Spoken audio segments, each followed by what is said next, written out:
Oh, my Lanta. Okay, I'm sorry. It has been so long since I've done a live video for Treasure Valley Weather HQ. Please forgive me. Hello, everybody. It is 6:18 p.m. Mountain Time, 5:18 Pacific here on May 3rd, 2024. If you guys can hear me okay, if you would let me know in the comments. Also, every like, share, and follow not only helps us reach more people, but also every like, comment, and share pays your fellow and favorite local meteorologist. So great to see you guys. Pamela, if you can hear me, let me know where you guys are tuning in from. Say hello so I can get a good feel of who's watching. I've got people in Colorado watching, Tina and Longmont, Adam saying thank you. The audio is good. Appreciate that. Michael can hear me. Alicia can hear me. Dave Saunders, good. Nicole, Andrea in Homedale, Patty in Nampa, Michael Clark in Boise, Kelly in Star, Kim in Meridian. Oh, so many people coming on. This is good stuff. Elisa in Roby Creek, Katrina, John in Cuna, Danielle, Meridian, Sherry, Ontario. Did I say I'm sorry? It's been so long since I've done a live. I'm sorry. A lot of changes in my life. I now live in my own home. That is partially due to the wonderful support of you guys and my local business sponsors. I'm in a beautiful home now. So thank you guys so much for supporting a crazy farm kid from Eastern Oregon who decided to become a freelance meteorologist for a living. And it's worked out pretty well for me so far. So it is always wine. There it is. There we go. It is always wine o'clock at my house. And I have a year-round Christmas stocking that hangs up above my shoulder. Don't ask questions. It's always there. It never comes down. It's my year-round Christmas stocking because I choose joy. Karen in Middleton, Pamela Payette, Kathy and Letha, Janine, I'm sorry, been a long day. Mountain Home, Marianne and Boise, Greenleaf in the house. Love it. So what we're going to do in this live video, guys, is I want to get a little bit more intimate with you. Aww. And we're going to talk about the details of this incoming storm system that will be moving in Saturday afternoon into Saturday night, going through the day on Sunday and into Monday, and then showers continue through next week. We're going to get into all the details. This will serve as my forecast update for tomorrow morning. This will be recorded and posted in its entirety on my Facebook page afterwards with captions so that you guys can go back and look at all the information. You can rewind it if you need to. You can fast forward if you need to. But this will be on the page for you guys to access. It'll be recorded in its entirety and posted when we are done. So I even made some slides for you. I never make slides. So this is what we're looking at. If you're just hopping on, say hello, chime into the comments, and then the more shares we get, the more people we reach.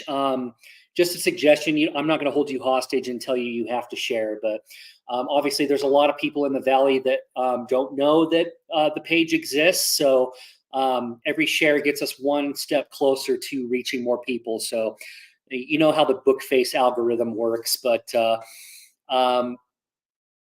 significant storm is going to bring a lot of rain, a lot of mountain snowfall starting tomorrow and going through the day on Monday. I will go through the radar simulation and show you guys what that looks like in real time, but that's going to be moving in Saturday afternoon and into Saturday night. For those of you that don't know where you're at, you are on the Treasure Valley Weather HQ page. If you don't know what day it is, it's May 3rd, 2024. You don't know what my website is, it's codytheweatherguy.com. You can access forecast information here. You can access sponsor information here. And speaking of amazing sponsors, Legacy Roofing, Electric Sun Tanning, and McDowell's Specialty Repair is sponsoring this video.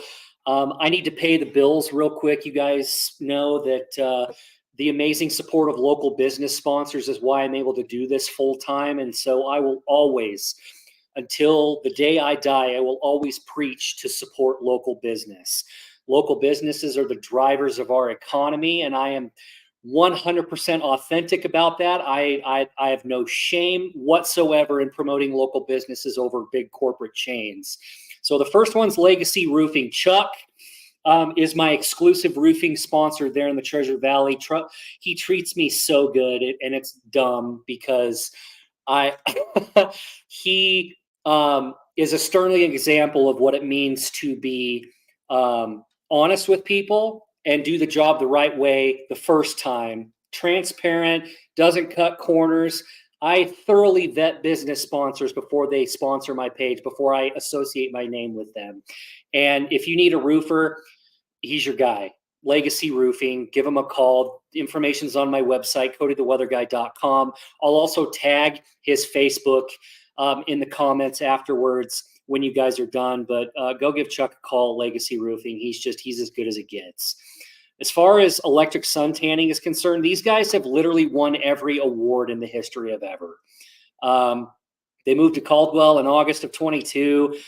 They do UV tanning, red lights, lotions, airbrush, spray tans.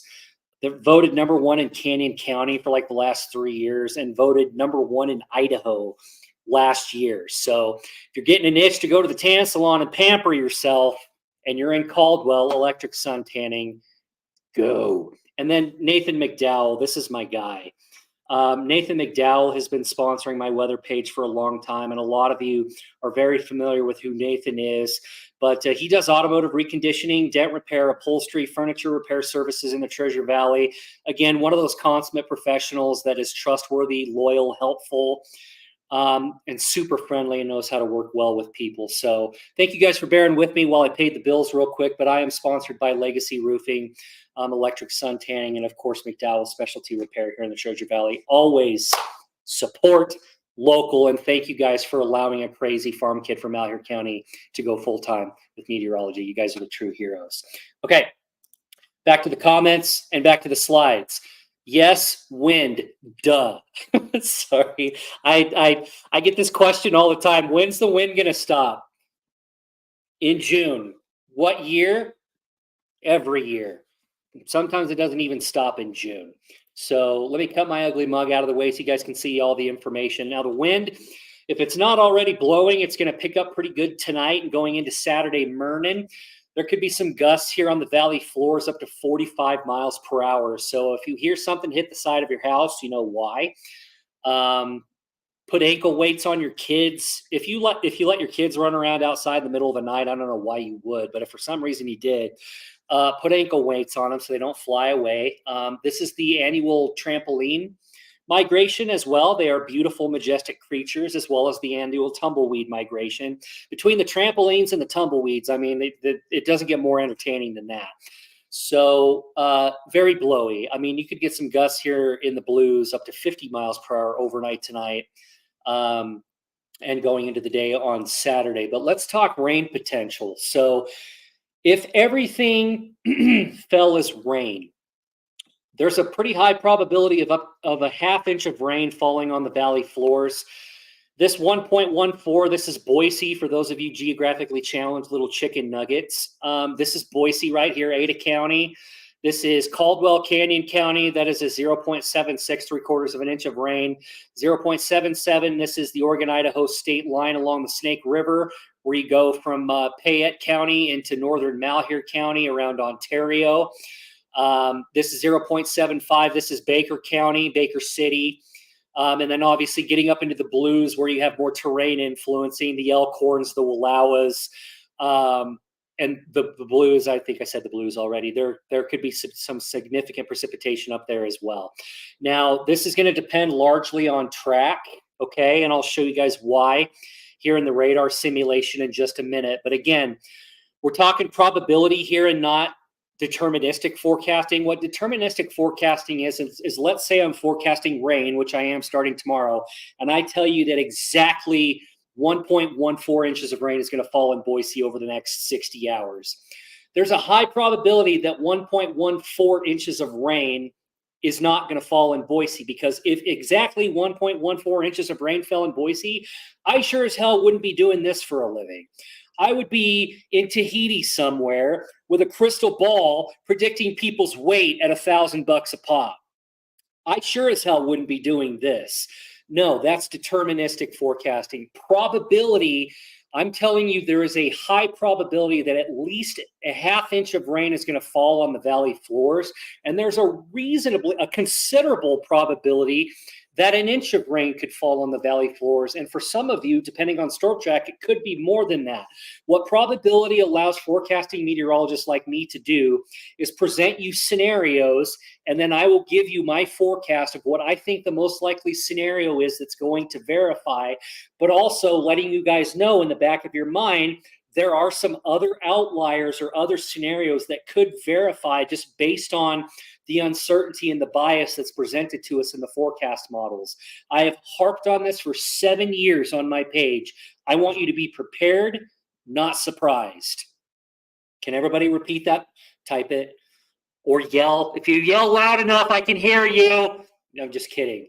Possibility, not certainty. Prepared, no surprises. Is everybody clear on that?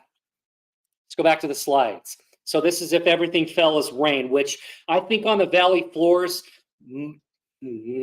most of it is going to fall as rain. There could be a brief period Sunday morning or Monday morning where things get a little spicy. I'll talk about that in a second. But if you're above 6,000 feet, so if you're above Long Valley, Stanley, the ski resorts, the higher mountain passes over 55, 95, or 21, there will be significant impacts to travel going over the higher mountain passes above 6,000 feet Sunday and going into the day on Monday. So this is potential snowfall. And then I'll get to some of your guys' comments here in a second.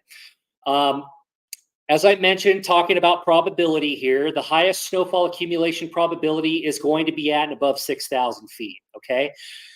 I cannot rule out accumulation probability dropping as low as 4,500, maybe as low as 4,000 feet. So that could include some of you in Harney County around Burns. That could include portions of Grant County, Baker County.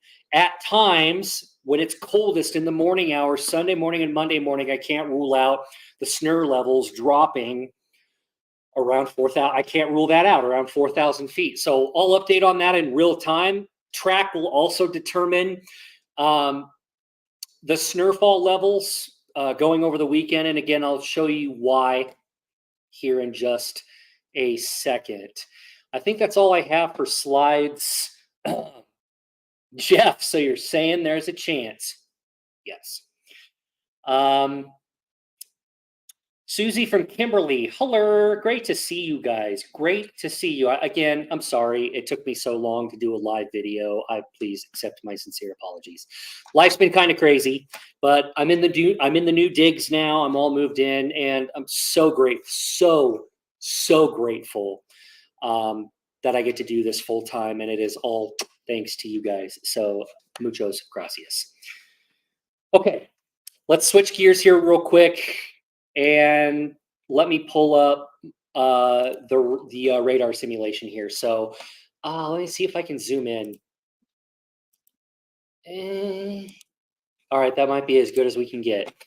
So this is the NAM, the North American model. This is one of many forecast models that I use to put my forecast together.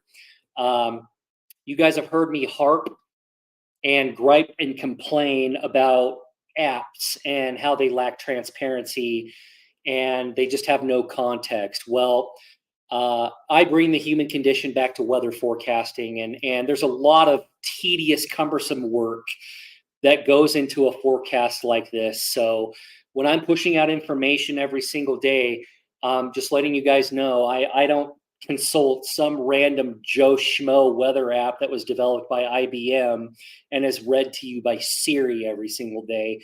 I dive into the nitty gritty. I pull the curtain back, and I get into numbers. I get into statistics. I get into probabilities. I do comparisons to climatology. I reference a lot of textbooks that I acquired from all my college courses. Like I go full blown science nerd every time I do a weather forecast. So when you guys get information from me every single day, there's a lot of love, time, energy, and attention that is put into these forecasts. And I don't half-ass anything. So the information you get from me is always genuine. It's always authentic. And I pride myself on being reliable and consistent, being a man of my word. And if I miss something, I own up to it. And hopefully, based on your guys' perception, that doesn't happen very often. Okay, let's look this forward. A couple things I want you to pay attention to. I'm going to take my ugly mug out of the equation here. Here's your time scale. So we're starting Friday, today, May 3rd at noon. So one thing I like to do to make sure that the forecast model data initiates correctly and is accurate is I look at what I see on the forecast model, and then I go onto the satellite image and the radar to make sure that those reflectivities, stuff that's happening right now, matches what I'm seeing on the forecast model, and it does. So the NAM has initiated correctly, which means the data is pretty reliable. Let's move forward. Let's go to now 6:30, 7 o'clock. And there's a pretty good surge of, like, if you look at the radar in the Willamette Valley, the Puget Sound going south through places like Roseburg, Medford, it is pouring down rain in Western Oregon and Western Washington right now. This is the storm system that's going to move in and begin impacting central portions of Oregon first tomorrow afternoon. And then it will move into far eastern Oregon and southwest Idaho late tomorrow evening and into tomorrow night, and then go into Sunday and Monday. But let's loop this forward. This is midnight, so notice the storm's taking its sweet little time getting here. This is 6 a.m. Saturday morning. As colder air advects in behind the cold front with this storm system, you'll see the snow levels begin to drop in the northern Sierras as well as the Cascades. So if you're going over Diamond Lake Junction or Crater Lake, or going through Mount Shasta, depending on your elevation, you could see some wet snowfall in these locations by Saturday morning. This is noon on Saturday. We're starting to see some echoes, some radar reflectivity moving into Harney County, around Burns, getting up into Seneca and Grant County, around John Day and Prairie City. This is noon on Saturday. And then as we get to 2 o'clock, 3 o'clock, 4 o'clock, notice around 4 o'clock, the flow is almost directly out of the south. The wind, okay, I'm going to do my best here to explain this without confusing the hell out of all of you. Cold front's coming from the west. The wind behind it is blowing west, okay? The wind ahead of a cold front always blows perpendicular to the direction of the cold front. So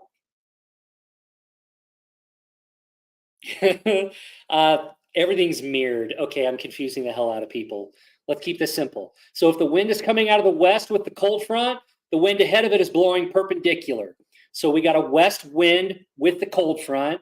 We've got a southerly wind perpendicular to the front out ahead of it. 90 degrees. It's a 90-degree difference, perpendicular. Everybody got it? So the flow is directly out of the south. So what that means is probably going to be pretty warm during the day on Saturday. Many of you could get into the 70s, and depending on how fast it takes the storm to get here, it could crack 80 degrees. But the caveat to that is the southerly wind is going to advect more moisture and more instability into eastern Oregon and southwest Idaho ahead of the cold front. So there could very well be some scattered showers and thunderstorms that develop tomorrow afternoon ahead of the cold front. Now, I don't think there's going to be anything severe, but I can't rule out some small hail, some gusty, blowy winds, and some lightning with these showers as they develop and move out of Owyhee County and Malheur County towards the north tomorrow afternoon and into tomorrow evening. And then as the front approaches, you guys notice precipitation fills in and becomes pretty widespread by 8 a.m. Saturday night. So by 8 a.m. Saturday night, there could be some wet snowfall going west of Burns, going into Riley Junction and Bend. Snowfall level around 5,000, 5,500 feet. It should be raining here in Ontario. It should be raining in most places, maybe with the exception of Twin Falls. Points to the east, going into Burley because the storm just hasn't gotten to you yet. But it's coming. This is midnight. Notice the Strawberry Mountains, the Elkhorns, getting eventually into the Blues, the Wallowas. The highest elevations of the Boise and West Central Mountains have probably changed over to wet snowfall. The Owyhee Mountains have probably changed over to wet snowfall at higher elevations. And the Steens here in South Central Oregon and portions of Malheur and Harney County have probably changed over to snow above 6,000 feet overnight Saturday and into the day on Sunday. But what I want to do is I want to show you Saturday night and into Sunday. Let me rock this back and forth for a second. Do you guys see the pronounced spin in the atmosphere? Precipitation is rotating from right to left. That is cyclonic flow. Cyclonic flow around low pressure always rotates counterclockwise from right to left. Everybody with me so far? So this part of the storm right here is called the deformation zone. The center of low pressure that everything is rotating around is probably somewhere here around Lakeview, going overnight Saturday and into Sunday morning, maybe even northern Nevada west of Winnemucca. But everything's flowing around it counterclockwise from right to left. The northern part of the storm and eventually the west part of the storm, as the circulation wraps up, this is called the deformation zone. And what happens with the deformation zone, think of it as like the comma head of the storm. It is moving from right to left, like I said, right? Because it's wrapping around the center of low pressure. Well, guess which direction the low pressure is moving? It's moving towards the right. Well, as low pressure is moving towards the right, the deformation zone is wanting to go around low pressure in the opposite direction. They're playing tug of war with each other in the atmosphere, and that's kind of like wringing out a sponge. So we tend to see higher precipitation rates, and in the late winter, early spring, we can get dumps of snow down here on the valley floor, depending on where you're at. And that's because the deformation zone sets up just right. It literally has everything to do with track. So if you're not underneath the deformation zone, you're probably being dry slotted as dry air is being pulled into the storm circulation from the southwest. But if you're underneath the deformation zone, especially in the mountains, heavy snowfall, and then at lower elevations on the valley floors, heavy rain and embedded thunderstorms. It could hear some claps of thunder, even some embedded cells, maybe producing some small hail. But it's great. It's going to be a lot of fun. I can't wait. And then this is midnight Saturday night going into Sunday morning.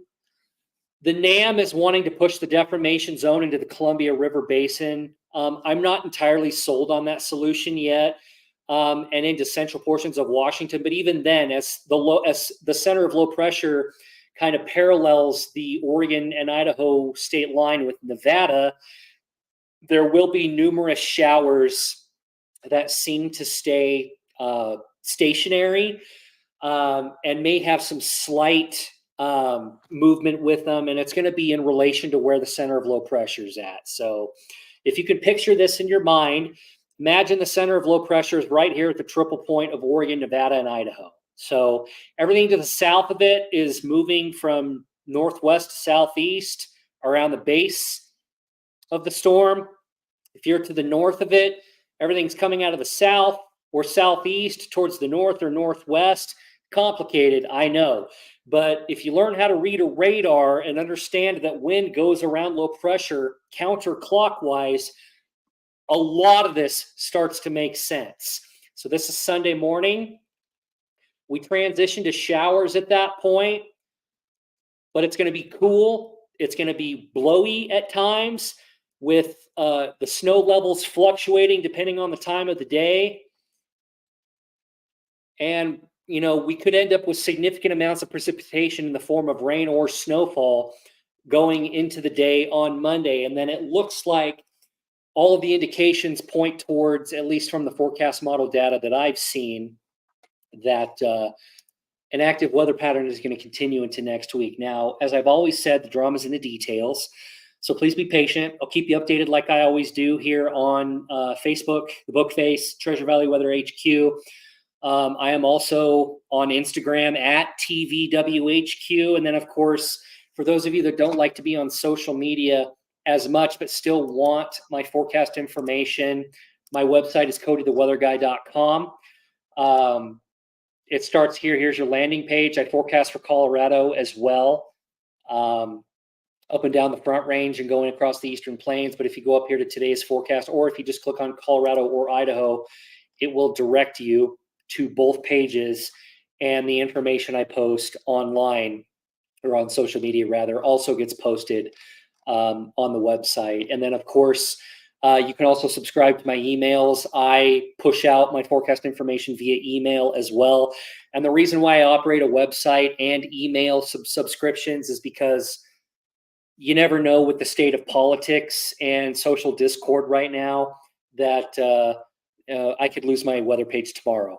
God forbid that happens, and I hope it never happens. But if it does, I can continue to operate as normal with my website and with my email blasts. So I'm just giving you guys more ways to access all of my information, and it's all for your benefit. So that's all I got. I appreciate you guys, as always. For those of you that keep asking, don't plant until after Mother's Day. There's a reason why we don't plant until after Mother's Day. If you're still confused, ask a local. Boop. Okay, that's all I got. Like, share, follow. I appreciate you guys more than you'll ever understand. Be safe, stay healthy, take care of each other. Don't be dum-dums. The next update you will likely see from me will be sometime tomorrow morning, and it's not going to be a forecast update. I'm just going to be in nowcasting mode showing you guys radar stuff. So have a great night. Talk to you soon. Okay, bye.